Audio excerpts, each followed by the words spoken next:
Hi there. Welcome back to Rewind and Replay. I'm Matan, I'm Caitlin. And I'm Adrianna. and today we're going to be talking about some unpopular opinions I have on Ocarina of Time, and we're having a guest on later to discuss Dungeons and Dragons in Quarantine. So I should start by saying that I did not play Ocarina of Time on the N64. I played a little bit of it on the GameCube in the Zelda collection, and then I never really dived in, and I had heard so many great things. I know about its importance in game history, so I bought it for 3DS, and I hear it's a pretty faithful port, remaster, what have you. And I really didn't like it. I think that game, again, I don't disagree that it is tremendously important and that it broke bounds. I think that game does not hold up though. And like so many other things in life, Matan is just wrong. Yeah. I think you never did been wrong. miss some of the nostalgia on it. I will admit there is a lot of nostalgia behind the game, especially for me, because it was the first game I ever beat. But I do think you're just flat out wrong. It's a great game and it does hold up. I played it at the beginning of quarantine and it was amazing. That game, there are games that I love that I know are not great, that I know don't hold up. I always try to be self-aware of that. This is not one of those, though. This is absolutely one of those. Again, I would never say that it should not exist. Again, tremendously important for 3D exploration. But it's just not. There's so many things that inhibit the experience of that game in that world. Like what? Like, okay, for me, one of the biggest things is that everything is slow. Walking is slow. The horse is slow. Like, the text is insanely repetitive. It's getting through, walking across Hyrule Field, which is almost completely empty, is a slog, and you have to do it like 5,000 times in that game.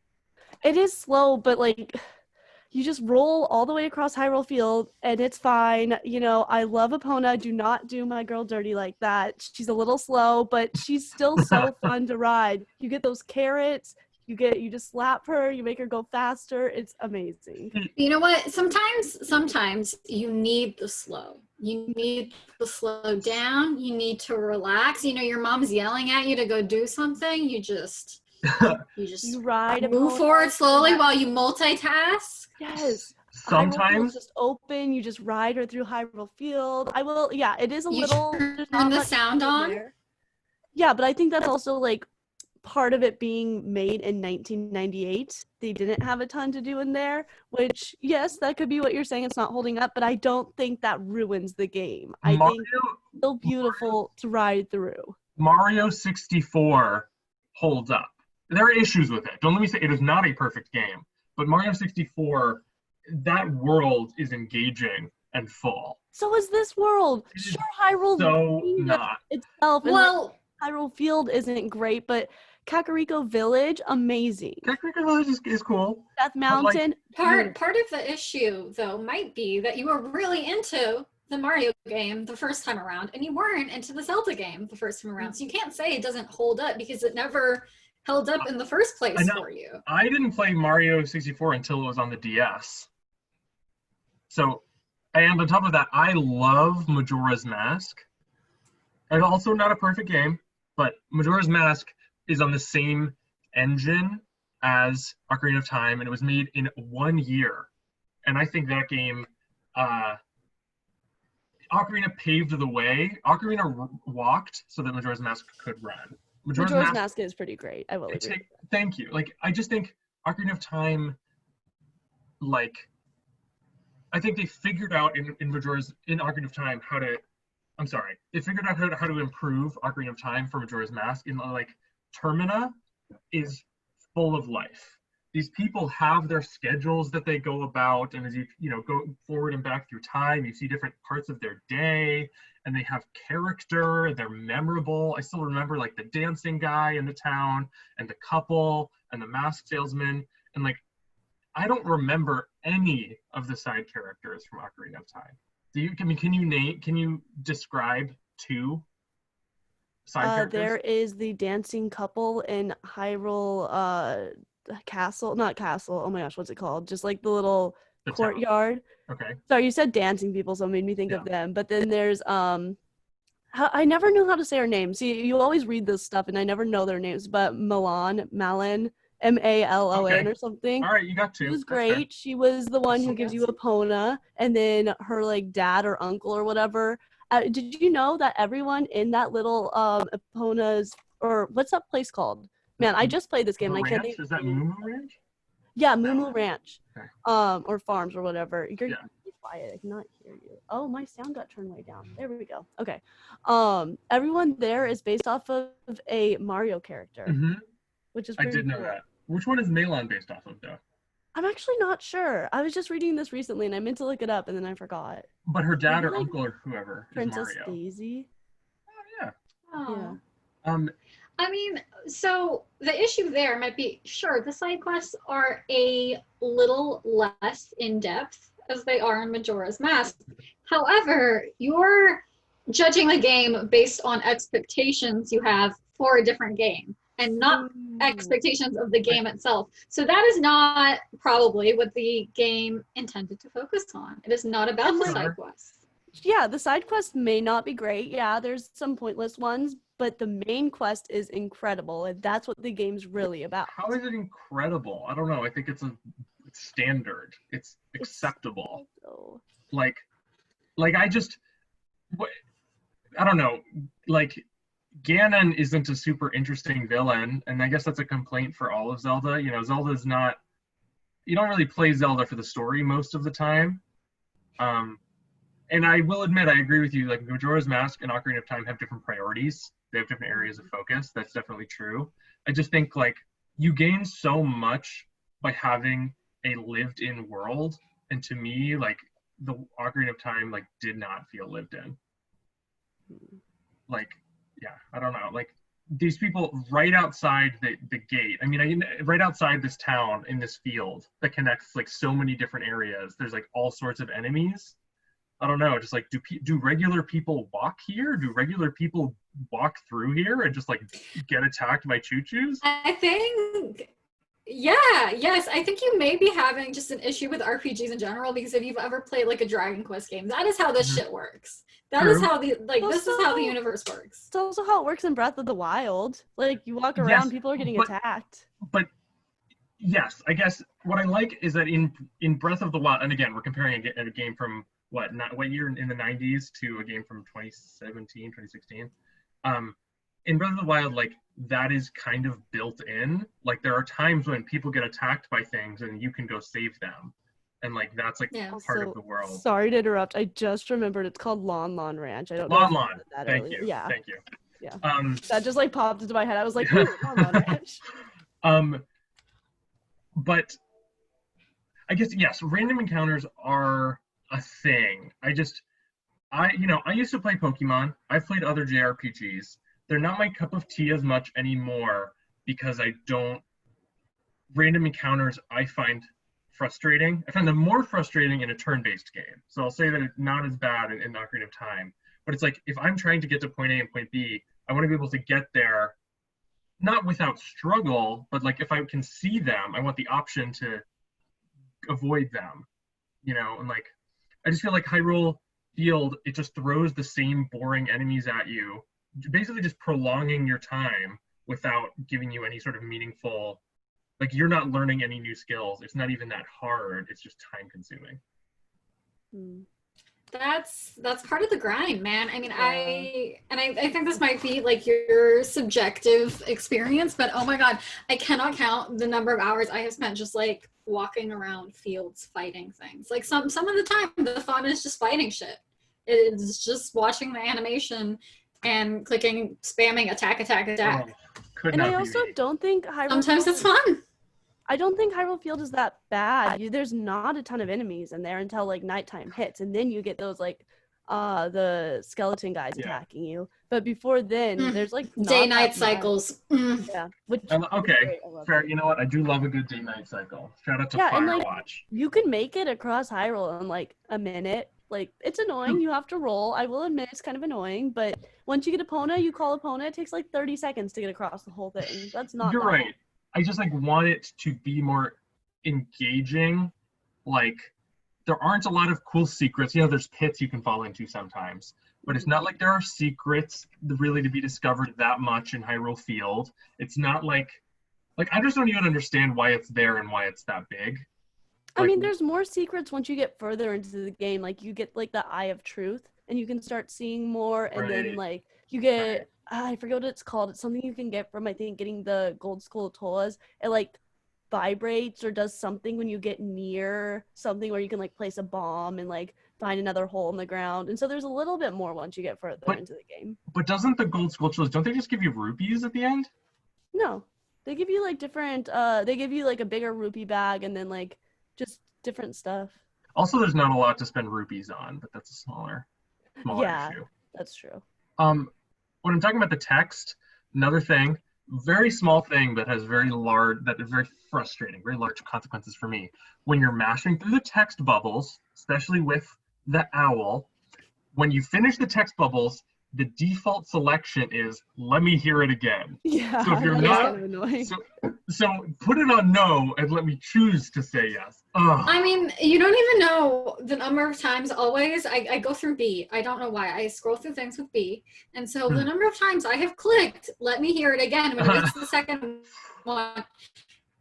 But you know what? It's part of the flavor. It's part of playing an RPG. This is how it goes. I mean, that owl- again, I think you're picking out things Yeah. about the genre that you don't like. But I guess it feels like things have been streamlined. Like again, like with like mashing B. Here's the thing: in some games, B actually like finishes the text. So Mhm. you know, it's instead of like typing out each letter. So I Yeah, often no, do B that's as why I well. do that. Yeah. Yeah. But that's But the unfortunate thing is when it's done, it'll replay the whole thing if you click B Yeah. again, which I've had happen 100 million times. The owl has also become like a joke within the fandom. Like, people make memes of that owl being True. like, do you not want to rehear the entire not want to, you know, they keep doing like double negatives over Yeah. and over because the owl is so confusing. You always accidentally rehear what he says. So it's become like a joke with people who play the game. that's sure. And as annoying as that is, that's like important too, Yeah. right? To have design flaws that you can laugh at and enjoy that add to the very human experience. But it is only. I think that is only enjoyable retroactively. It is not enjoyable when you're playing that game. Yeah, but also as we are now, we know how to play video games. We've grown up playing video games. So what the owl tells us is annoying, and we want to skip past that because he's just telling you like tips on how to play a video game, basically. But in 1998, video games were new to people still. Like, people didn't know how to play and didn't know these tips. So it was useful, and people did want to rehear what he had to say and did want to read it slower. So I think it was useful at the time, but it's more annoying to us now because we already know how to play games. Maybe. I just think the option. I just would have put it on B instead of A, and then you could reselect him and talk to him. I mean, but for someone like me, that would have fucked me up. True. It would be, oops. Well, okay.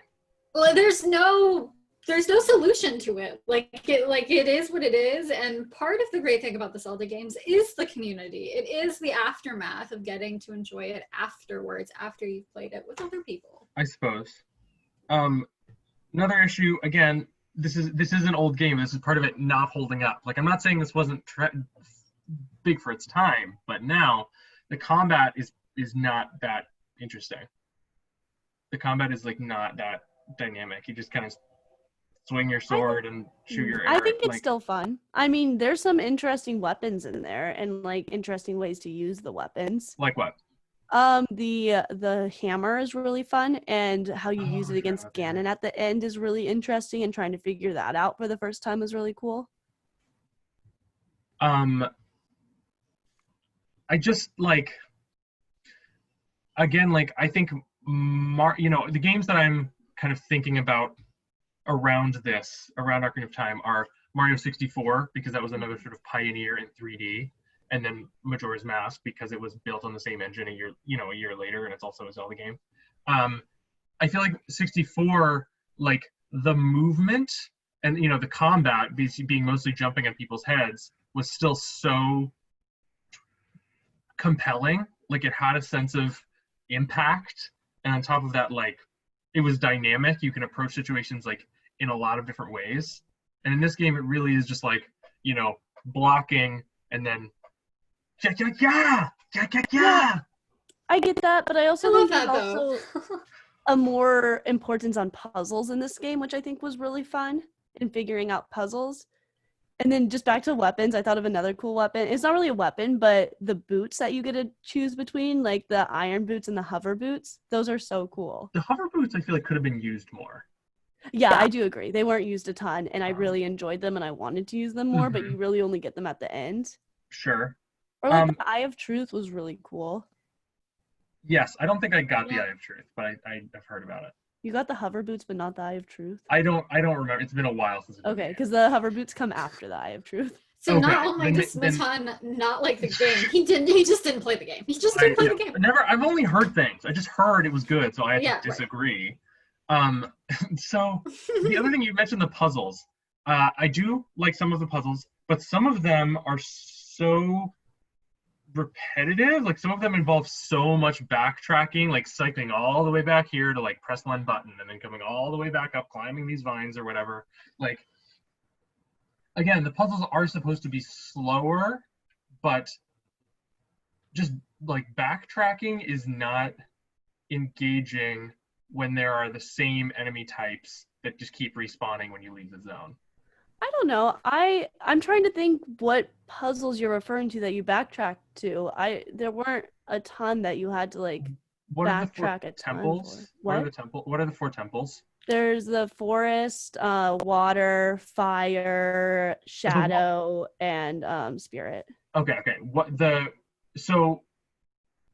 What's the one where you pick you get the girl, the Zora girl? Oh, that's not a temple. That's at the beginning when you have to get the stones. That's in my gosh, the fish. I'm blanking on his name. In his tummy. What's his name? It's like Jabunga or something. Jabba. It's not Jabba. It's something like that. I thought that shit was annoying. I liked going into his stomach. I thought that was cool, but I did not like carrying her around and like sometimes I'd get hit and then I'd drop her and then I'd have to like go get her and like walk. That's just because you suck at the game. Oh, I suck at the game. Yeah, sorry, Matan. Good, Matan. No, you know what? That clears that all up. Ocarina of Time's a 10. Why did I not think of that? I don't know. I really think like I like the jumping around. I think the locking on and like side dashing and back dashing. I think that feels good.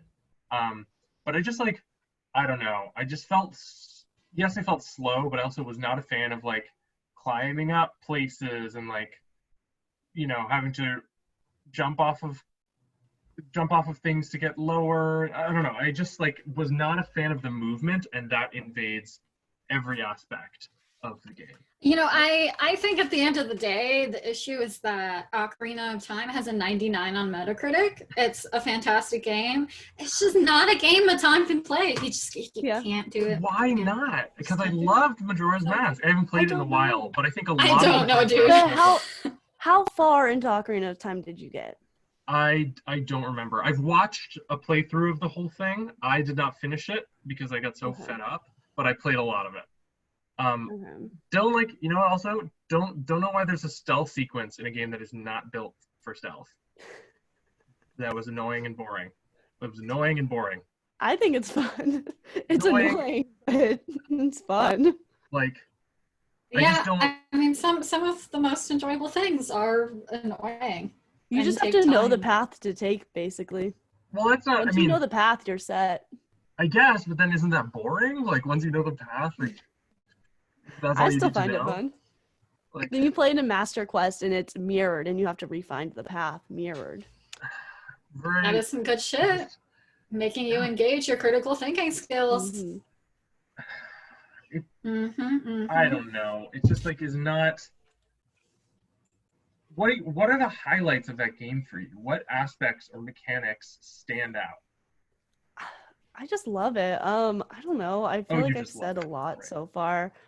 I enjoy, like I said, the boots. I think are really interesting concepts that I've never seen in like other games before. Maybe I'm wrong. I don't play a ton of RPGs, but like just like the fact that you have like these hover boots and iron boots, and then like the different tunics that allow you to go into different places, I thought was really cool. How do those work again? I think the enemies are really unique. I mean, I like the different bosses. How do the tunics work again? So you have like a red tunic that lets you hi Gary. We have Gary joining us for D&D talk. We're going to finish up with our hot take real quick and then we'll get over to D&D for Gary. So the tunics work by, you have like a red one that lets you withstand more heat and then a blue one that lets you breathe underwater. Huh. Okay. Yeah. I mean, those though, and especially when this game came out, that shit was fucking legendary, man. Yeah. And like can you imagine the ocarina playing that? That thing's so cool to play, and like you can buy your own. That's true. Wait, I'm sorry, Matan. Say the name of the game. It is fine. It's Ocarina of Time. It's not Ocarina. I did used to say Ocarina when I was younger, but I have been informed. But you're a grown woman now, Kate. Yes, exactly. And I will concede, playing the ocarina is fun. It's good vibes. And you know what's really fun? When you go teach a scarecrow the song, and then or just a random song that you create, and then he follows you around for the whole game, and you can just like summon him at any time and be like, "Yo, help me get to that spot up there." And he comes and he helps you. That's pretty cool. All right, look, I think that Ocarina of Time has makes some fundamental missteps, but it is again tremendously important, and there is good in there. There are good aspects. There are good moments that game has to share. Yeah, well, for most of the people on the planet. Yeah, you need to replay the game with an open heart. Learn to love it because it is one of my all-time favorite games. Yeah, for most people on this planet, this game is at least a 99 out of 100. And if you agree with Matan, so at the end of the day, if you're out there watching this and you agree with Matan, then sure. Yeah, leave him a comment. I am sure he will love to talk about it more. I'm glad someone agrees with him because we clearly do not. We clearly do not. Gary, have you played Ocarina of Time? No. I only see the games on the internet from now and then. Like I see like Link blowing up like a monster with one head, and I'm like, cool. Oh, yeah, right. Dope shit. All right, Gary, do you want to kind of introduce yourself? Tell the audience who you are. Yes, hello, I'm Gary Giannoni. I am a current student at UC Irvine. I'm approaching my last quarter this following fall. It's going to be online, so it won't be in person, so I won't be able to see people, interact with people. But yeah, I'm just a film student focusing on screenwriting and acting. And I play Dungeons and Dragons with these low folks. Yeah, so Gary's awesome. We love him very much. I have the honor and curse of DMing for them. We're currently playing 5th edition, and we're using the Explorer's Guide to Wildmount, which has been a blast. I am very lax. That's Critical Role stuff for people who don't know. Yeah. If you're new to Dungeons and Dragons, at me and I will give you a whole goddamn run through. It's really fun. It's good bonding. We typically like to hang out, get crunk, do a bunch of crazy stuff. And now we're in quarantine. So, I think we want to really thank D&D for allowing us to spend so much time together and make really wonderful narratives while still maintaining healthy social distancing guidelines. Heck yeah. Heck yeah. Yes. It has D&D. It is of my opinion that it is best played in person.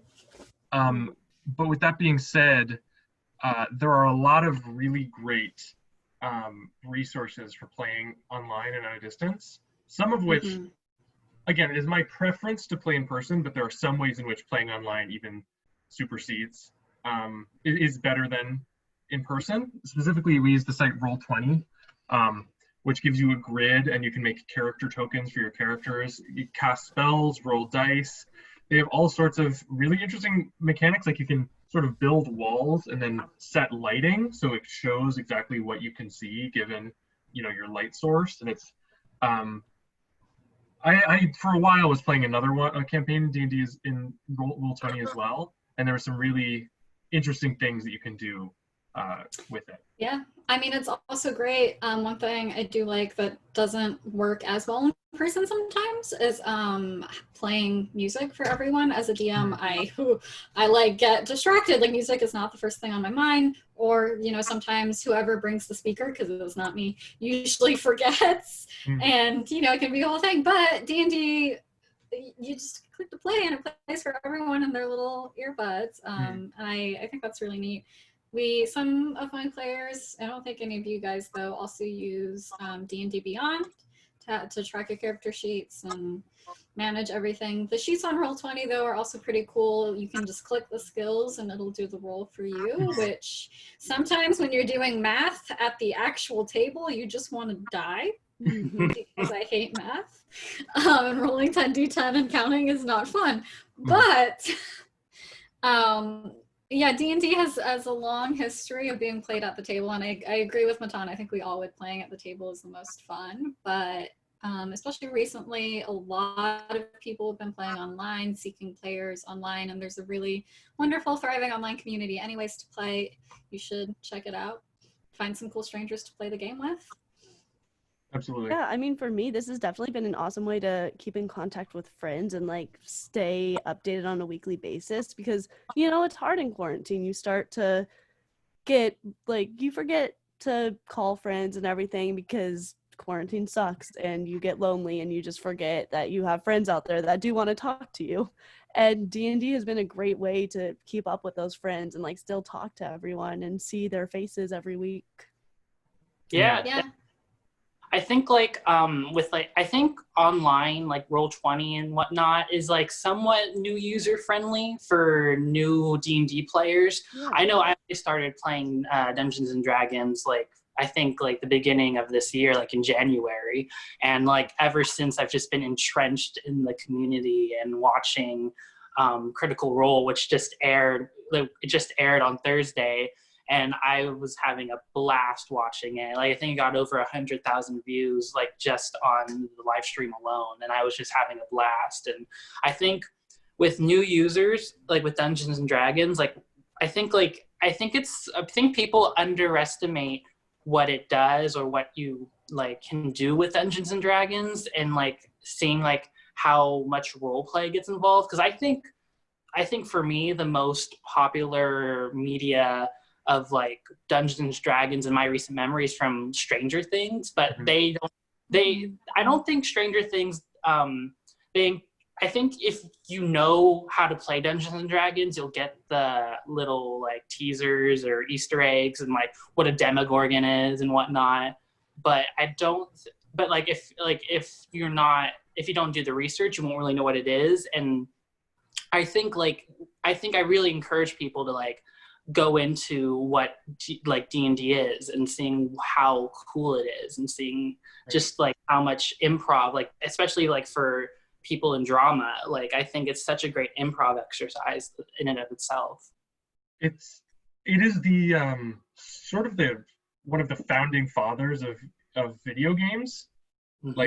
So much of video games, and particularly RPGs, borrow from Dungeons and Dragons and other tabletop role-playing systems.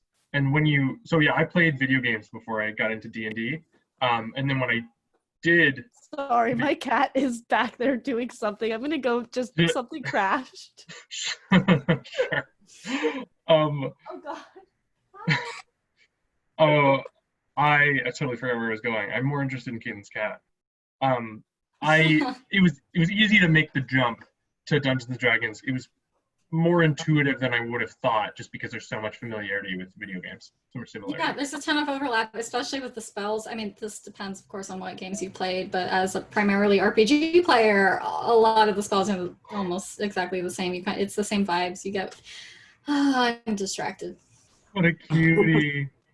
Sorry, I had to come show her for the video watchers. If you're just listening to the podcast, I'm sorry, but for the video watchers, my kitty's up here. Her name's Ray Ray. She's very struggling to go, oh, okay, bye. She wanted to go. She has left. She has exited. All right, sorry about that. She's doing something back there. I went back there and there was like a whole mess that she knocked things over, so that was fun. Oh, little Ray. You know what? She belongs in a D&D campaign. She really She should be your next familiar, Caitlin. Oh, that'd be cute. My girlfriend in her campaign, her group's campaign, she was playing as a gnome, and she had a capybara companion that she could ride because she was so small. Oh, that's amazing. So much adaptability. In my last campaign, I had Gary. What was it? It was a leopard named Tiger. Yes, that's what it was. It's my leopard named Tiger, and I loved her so much. As you can see, these people drive me crazy. Weren't you guys playing Cyberpunk? Yes, that wasn't during the Cyberpunk campaign. That was during our campaign during Fall Quarter. I think we were doing Pathfinder in January. Yeah, it was and now we're in a Cyberpunk. Yeah, we just finished our first Cyberpunk one, and we're starting a new Cyberpunk campaign. And Adrianna is actually joining us for this. Yeah, so for all of you who don't know the words that are being tossed around, Pathfinder is basically what D&D 4th edition was supposed to do. They're very similar, but and for example, for Critical Role, the team actually started playing Pathfinder, and then when they were streaming, switched over to 5th edition. So it's just another tabletop role-playing game. Same for Cyberpunk 2020. You can find free PDFs online for all of these and kind of dip your toe in and start playing. Yeah, Dungeons & Dragons is sort of the most prolific, or at least most well-known tabletop role-playing system, and it's had 5 main editions, 1 through 5. The first one came out in the late 70s, Adrianna? Yeah. I believe 76 or 78. I can find the date if you'd like, but well, I think late 70s, or I think that's close enough. But it's worked its way up, and I guess when a lot of people liked 3rd edition, and then when they jumped over to 4th edition years later, there was a lot of backlash. Yeah, I heard people. Sorry? Yeah, I heard people hated the 4th edition. A lot of people did. And so some fans made Pathfinder, which is legally distinct, but is basically sort of a growth out of 3rd edition that people generally is regarded as better. And then 5th edition came along. That's the current edition. I really like it. It's sort of the most played right now. It's a little, compared to Pathfinder, it's a little simpler. It's kind of like Apples to Androids or Windows to Mac. 5th edition is a lot easier to get into. Pathfinder has more depth, but is less welcoming. There's a steeper learning curve. So I really do think they both have a place. Yeah, I mean, I'm a big 5e proponent, but there's an important discussion on why we are using these ancient systems that have a lot of inherent flaws in them. And that's a whole other thing. But I think, like Matan was saying, 5e is doing its best to be welcoming and open. And the game itself has a lot of room for people to play with and grow with. And speaking of, why don't you guys introduce the characters that you play in our little 5e game? Who wants to go first? Sure, I'll go first. Why not? Yeah. So my character is his name is Zeru Gialin. He is a air genasi, which is like a air element, like a half elemental. So he's like a half air elemental. He's a rogue. So basically that means he's his like gameplay is more stealthy, more cunning, more like in and out. And then like I guess like just his background is that he's like my character is the twin brother of Caitlin's character, and we get into shenanigans that are very, very, very competitive. It's really a mild way of putting it. Right? Yeah. So I play Skylan Gialin. He is the twin brother of Zeru, as we said.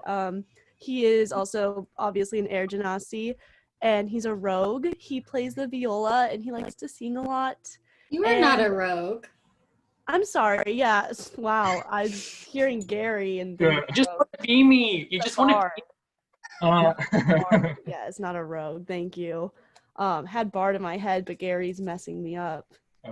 Twins. Yes, he does. No, yes, he is a bard, and he loves to sing, and he plays the viola, and he's got some magic. He likes to heal people. He's definitely not the healer of the group, though. We've got one of those, and he's kind of useless in the group, but I still love him. He's not as useless as Zeru. Okay. Yeah. We will get into their tension in a hot minute. Matan, do you want to share about your wait. What non-involved? Fun fact, though, is that the last name of our character, Gialin, is just a little smash up of Caitlin and I's last name. Oh, So- I never realized that. Yeah. Giannoni and Conklin, yeah. We were like, what should our last name be? And we were like, let's just smash up our last names. Gialin was born. My character is Frito. Originally, so how I come up with D&D character names is I wait until the last moment, and then I have to just go with my first impulse. So I came up with Frito Saperstein, but Adrianna said that was immersion breaking, so I had to just do Frito. Look, the Jews can't exist in fantasy worlds, Adrianna. My people aren't welcome. Listen, we were sitting in Adrianna's living room, and me and Matan were thinking of random names, and this was a while ago. This was before quarantine, obviously. And Matan just goes, Frito Saperstein. And what was mine? Mine was Dorito Caroface. And Dorito Caroface. We were the Chip Chums. Yeah, my bigger issue is with being named after a bag of goddamn chips. Yeah, so she did not let us keep the Chip Chums, which I was very disappointed with. But then I became twins with Gary, so you know. So it worked out, yeah. Yes. Jews have a place in D&D, yes. Absolutely, for sure. I joke. But given the rest, yes. Yeah, but just given the rest of Frito's, which somehow the name stuck, Frito's backstory, it just didn't fit with the location and the religion and all the other things. Yes. Because we're working in a defined world of Wildmount with particular cultures and all that good stuff. Well, Frito is from a commune, sort of a la Midsummer. Like everybody's like very sweet and shit, but they worship a very dark entity. And she's leaving the commune for the first time in her life to go find something for this entity. She speaks like this with a very deep southern drawl. She's quite a lady, a southern belle, if you will. A beautiful tiefling, I should have mentioned, a red tiefling, which is like a half demon person. And she is a sorcerer. So I had not played a sorcerer before. I'm trying to make my way through every class. And it's been enjoyable. That being said, I'm the only one in the party to have died. I was reanimated, but that was Zeru's fault. Okay, look, okay, things happened. Obviously, I will take the blame for Frito's death, but there were multiple factors that led up to Frito's death. And that was what, the session primary 2? one. Yeah, the primary factor being that a certain rogue tried to steal from a shop that was giving them heavily discounted potions of water breathing. And in result, left the party without 2 potions. Because the twin brother... primarily spellcasters that need to speak. Yeah, because we have unending breath. We can keep our breath underwater, because it was water. It was breathing underwater potions. So we could keep our breath underwater, but we just couldn't speak at all. And I'm a spellcaster. So I You couldn't do anything under that water. Sorry, you could hold your breath forever, but you couldn't let it go because No. yeah. So we almost all died. I think all of us but one was unconscious at some point. Yeah, I was Two. unconscious. Yeah. and Zara, we you have- were By too, I then, think. it was 2 people standing. Thrush We and have- Kari. Yes, we have been close to death frequently. Yeah. And that was our second session too. So And then Love we had to get pirates. Frito revived. We had to go find like this pirate who could bring Frito back to life. It was great. It was expensive. I mean, I'm Yeah. glad you did. Thank you kindly. So Just roll a new character. You're a pirate now. I love pirates. Love a good pirate campaign. Gotta say. That being said, Zyru really has a penchant for mischief. Zyru is chaotic neutral, right? yeah. Zyru, I think the last 2 sessions we have made very little progress. Most of it has just been undoing the shit that Zyru gets us into. He's now, are you captured again? Are you set to be executed? No, we In your escaped. dreams? I Yeah, wish. yeah. We all Must have been escaped the games. prison that I accidentally all got us in. Frito, I believe we're holding 2 children hostage. Oh yeah. Oh, yeah. It's you and me holding the children hostage with the other, 3 of them are I after think- the mom. I like to think of it more as like babysitters with a kick, you know? Yeah. We're not Yeah, gonna harm no. them unless No. the mom doesn't give us what she wants or what we Questionable morals. Listen, Skyland is just becoming unhinged at this point. He is losing everything. He does not know what to do. Well, part of the Thanks. issue is that they're twins, and so when Zyru gets up to something, often they see Skyline and think, "Oh, there's the culprit." Yeah. So we're in a little bit of a pickle, I'll say, a pickle. Yeah. But we're finding a Very, way. very small jar with Yep. 6 pickles in it. Yeah, because just some background on like our whole the chaos of everything is that we were Adrianna put us into this city where essentially we have 9-ish days to complete our task of finding this mom that's a runaway whatever. But day She's an one, assassin. She's an Yeah. assassin. Oh, not a who we whatever, just Gary. found out turned out to be a mom. We didn't know she was a mom. We only took her kids because we wanted to make sure they were safe while we chased after her.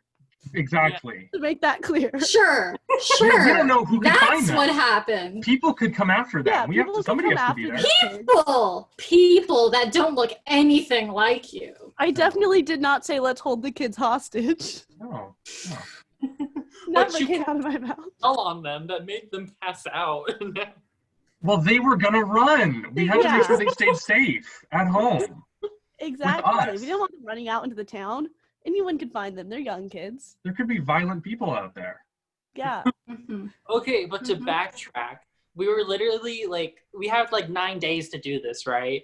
But day 1, we end up in jail, and that screwed up everything. And who's I that again? wonder how. Sorry, Hmm. Adrianna. Oh, she said, "I wonder how." Yep.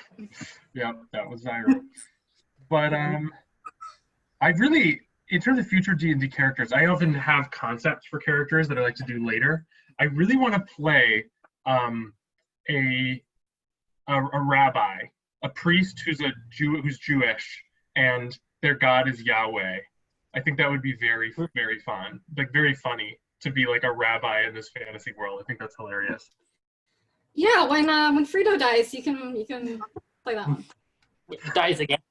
Who knows? Maybe Yeah, Frito's close to death again. Oh, Adriana's plotting. I know it. I know Zeru's plotting. I don't trust you, Gary. Zyru's not going to make it more than 2 weeks. I'm calling it. Yeah, I'm just glad the entire party's on my side. So yeah. It's just you all tried to one person turned into a bear and tried to maul me, and then I was just oh, I've done messed up. That was your come to God moment? Yeah. Well, yeah, to be fair, you left them in jail while you Oh, yeah. escaped. That's Yeah. right. You escaped and left So- us in jail. Right. And you also listen, we probably would have been fine until I decided to charm a guard and trick him into letting us out. they're, you know, I think we talk a lot. I don't think we think a lot. You know? I think talking a lot sort of gives the impression that we're thinking things through, and I don't know that we do that.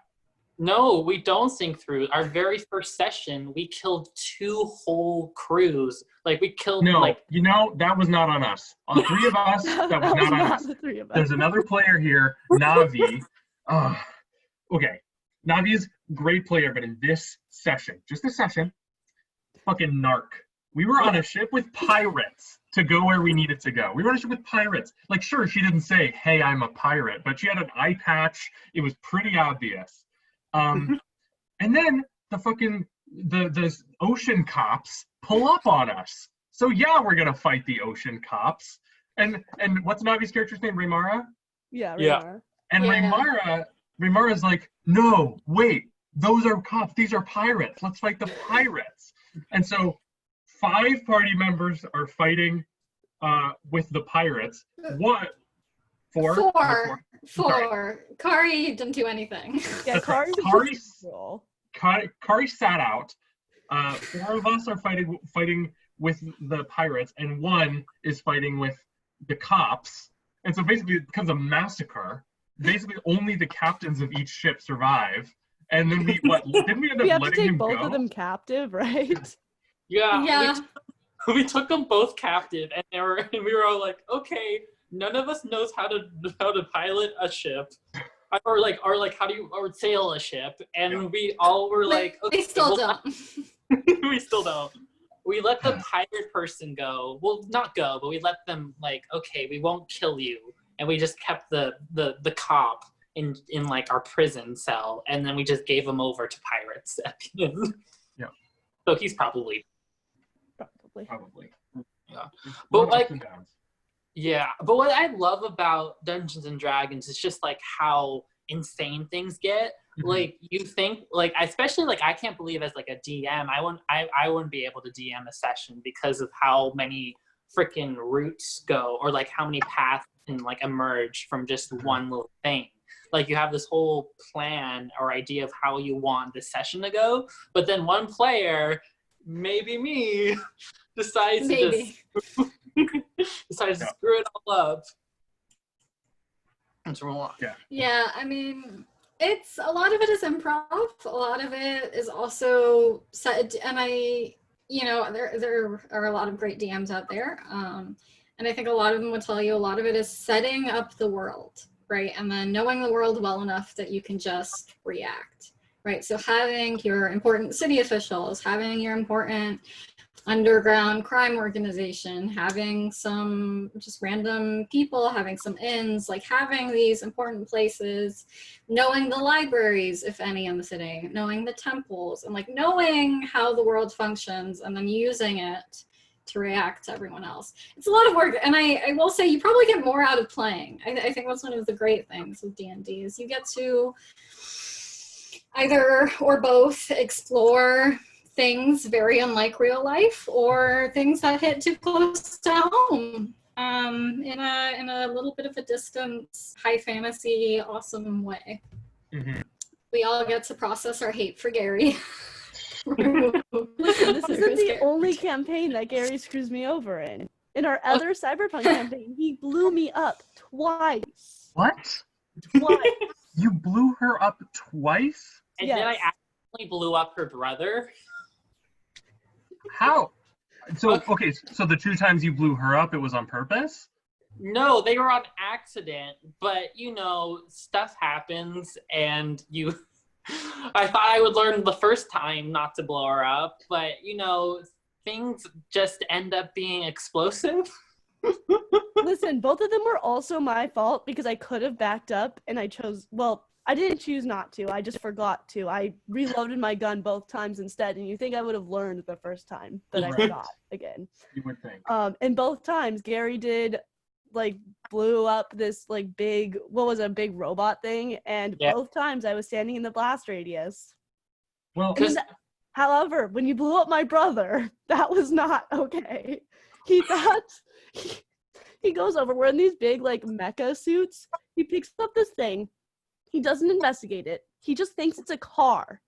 It doesn't look like a car. It's this big round thing. It looks like the Batmobile. No. He picks it up and just throws it where my brother is with this like other evil lady. Because at this point, my character's brother, you hadn't seen him in like 10 years. We don't know really if he's good or evil. He turns out to be good, but we didn't know this at this point. Gary just picks this up and throws it at them, and it's a big bomb, and it blows up and blows all of them up. But they survived. They survived? Gary, your brother? Wow. They did luckily survive. It's Cyberpunk, so like you just become more robot. Yeah, Right. basically. So this is good. I'm glad you guys have played the tabletop Cyberpunk. I have not. I don't know a lot about it, but I am very interested in the video game Cyberpunk 2077 due out in November. Yeah. Can you tell me about the tabletop game and how it compares to what you've seen in the trailers for the video game? So I just got invited to the game. I have just started going through the book. I will say I think it's a really steep learning curve. I don't think it's for new players or people who are new to tabletop games in general. It's a lot easier when you're playing with other people who know how. With that said, there are way too many like attributes, skill stats, just too many numbers. There's too many things. It is a little less open, but I mean, at the same time, there's some really cool things in it, right? Like you get to do body modifications, you get some really cool weapons. One thing I'm really appreciating is like the randomization, especially when you're making a character from scratch. They give you some really solid guidelines that are more interesting, more complex than say like the 5th edition character creation walkthrough. But it's a mixed bag. Okay. I like guns, so that was fun to have guns in the campaign. Right. Listen, my character, she was the super buff, super strong, really good aim. Oh, I love her so much. She was so great. And I had this rifle that did so much damage. And I would just shoot things with this rifle, and it was so great. And it would be like 60 damage. And then I'd go play D&D, like 5e with you guys, and I'd be like, 4 damage. And I'd be like, well, 4 damage, 60 damage. Yeah. Very disappointed every week. But I think I loved her so much. And she had this sledgehammer, and she took down a helicopter with a sledgehammer. She beat a robot. I think she was so cool.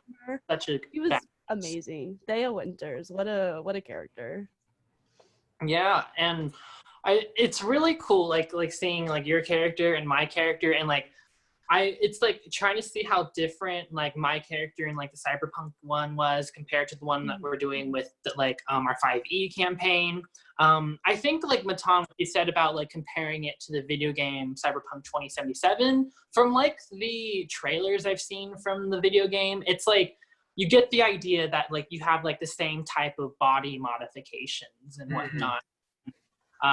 You just have to fit it with your story, and like it's like and you really have to work on getting the money to get the modification. And like the whole thing with Cyberpunk is that the more robot cyborg enhancements you get, the less humane you become, and then it becomes to the point where if you lose too much humanity, you like go crazy or something. Wow. Huh.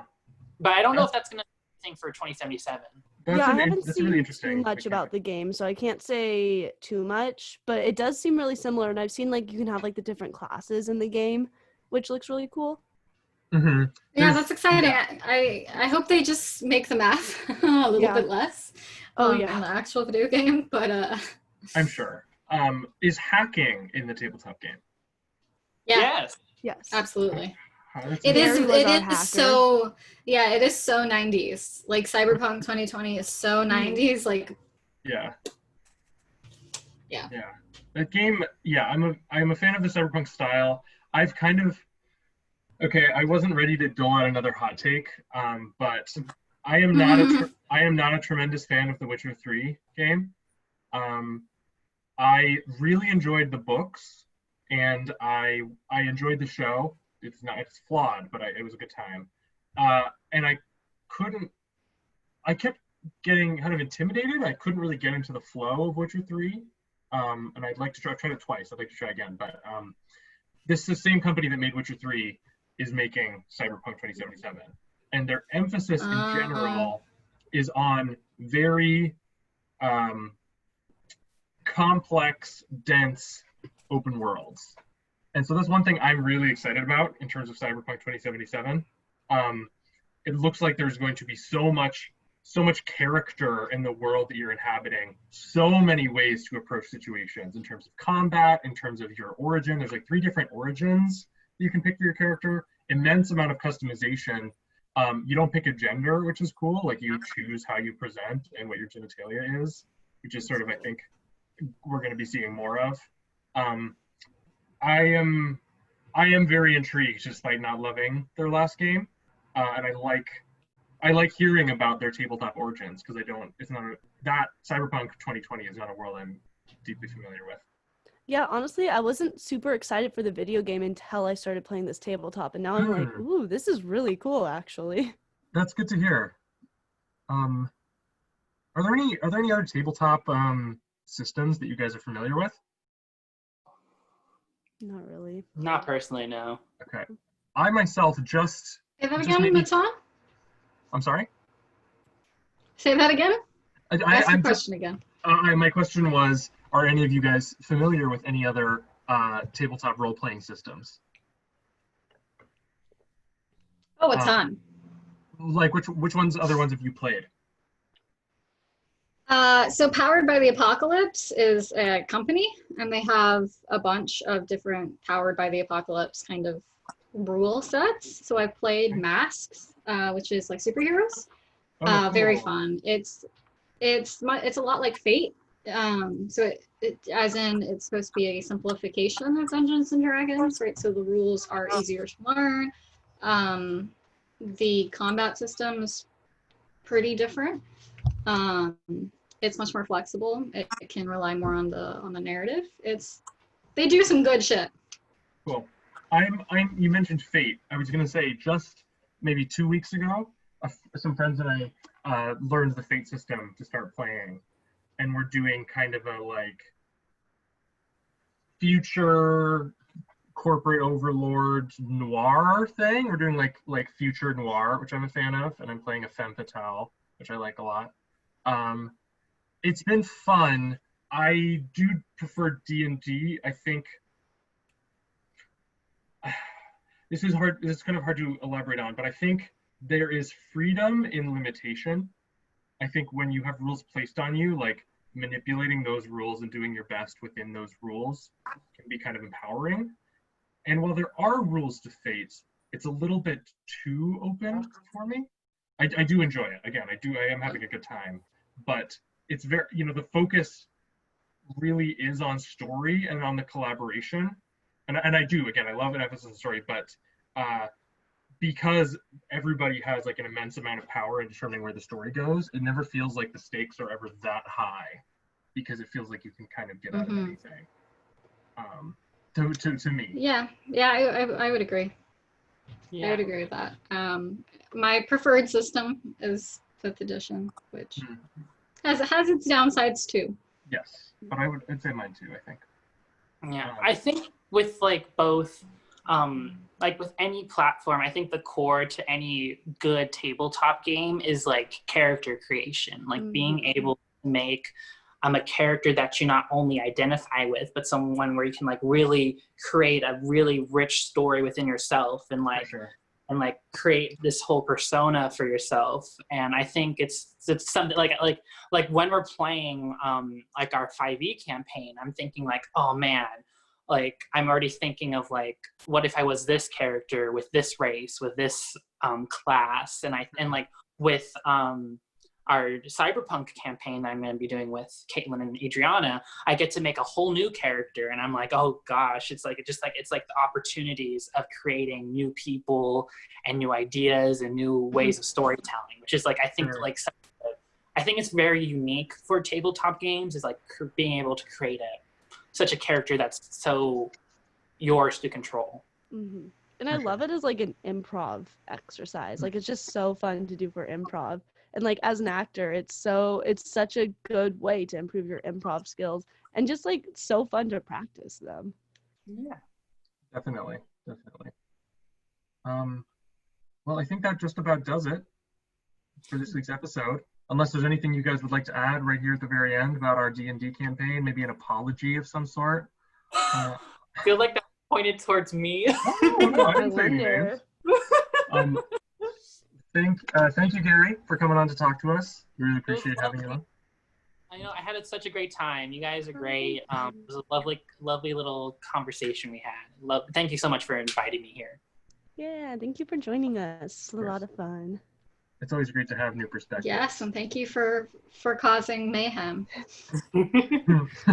I'd say thank you, but I don't want to end up in jail again. Oh. All right, then we will see you, listeners and viewers, next week. You can find us on anywhere you find podcasts and on YouTube on Friday mornings. Thanks for watching. Yeah. Bye. Bye. Stay safe.